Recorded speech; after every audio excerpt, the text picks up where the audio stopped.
Well, Sean Diddy Combs is due back in court today to be sentenced. He was convicted earlier this year on 2 counts of transportation to engage in prostitution.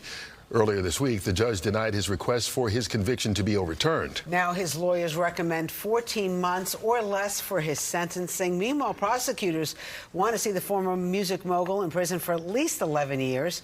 A lot to unpack. Joining us right now, we're all lawyered up this morning with defense attorney Arthur Aidala, not associated with the case, though. Not associated, but I know many of the parties involved, and I've spoken to some of them. And, you know, it's interesting because you talk to both sides, and it's like they're talking about 2 different cases. So let me ask you, is Diddy going to talk today? Yeah, usually. I mean, well, he wrote a letter last night that was submitted, and it was very good, and he highlighted, guys, what I think the judge is going to focus on. You know, there's a list of things the judge has to take into consideration in federal court, and he has to acknowledge them on the record. And because of this is what I think. Because of the nature of the crime, this is what I think. And here's the big thing.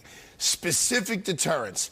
I need to sentence him so that he doesn't do this again. And I think P. Diddy's going to do fine with that. But the next one is general deterrence.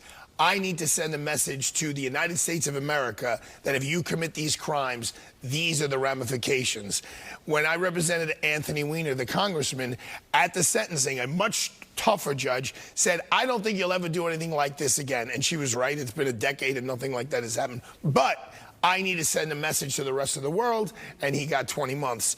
I think the same thing is going to happen here. I think the judge is going to say, I believe you, what you wrote in the letter. I believe you found God. I believe you're acknowledging everything. However, the whole world is watching this, and I have to let them know that prostitution and the violence associated with it, and that's going to be key, that video we all watched. And I think that's what's going to take, put him in real peril.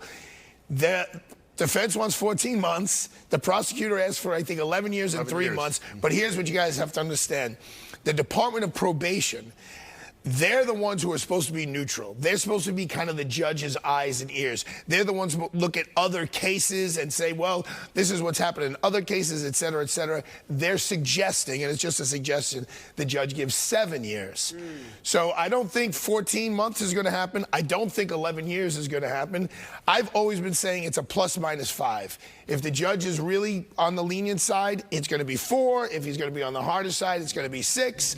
But it's a brand new judge, guys. This is why we don't really know. This is his first big sentence. He got rave reviews in terms of being a fair judge.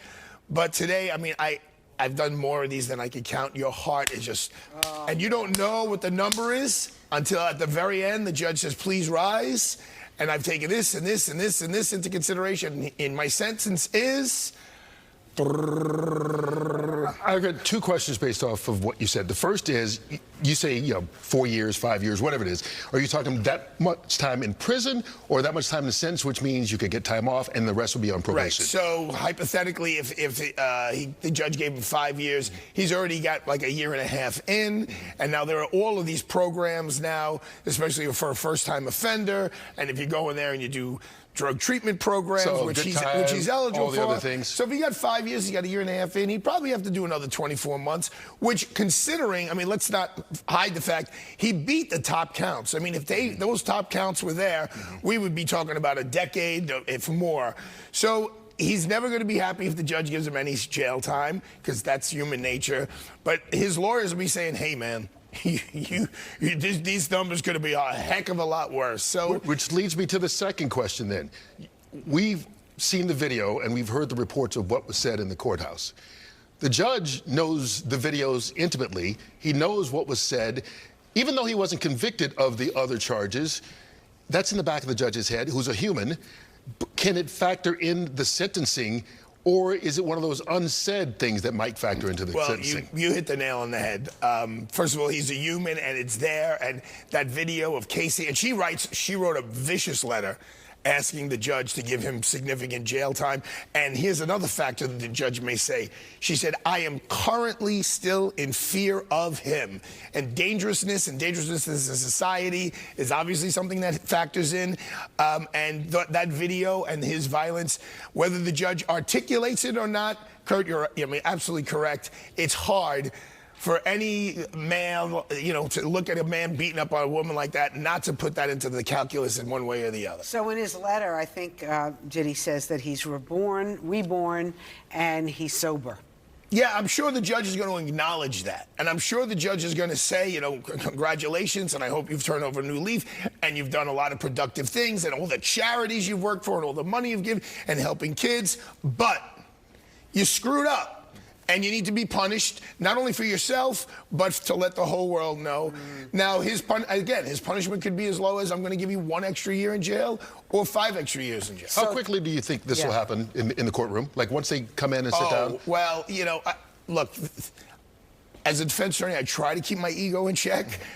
But, you can't help but to talk and beg and plead. And sometimes it works. I have had judges tell me I've changed their mind from when they walked into the courtroom until they actually handed down a sentence. But the prosecutor handed down a document over 100 pages about why he should get 11 years. So the judge probably has a pretty good idea where he's going to fall on it. It'll be over an hour. I mean, I'm sure Puff, P. Diddy, I date myself when I call him Puffy, right? I'm sure he's very well prepared. Mark Ignifilo, the lead lawyer, will talk. The prosecutors will make it sound like it's the worst crime ever committed. And then the judge will talk. And when the judge is talking, you try to hear what he's saying, but all you like is just give me the number. Like, where are we? He has to give his reasoning, but you want to know what the number is.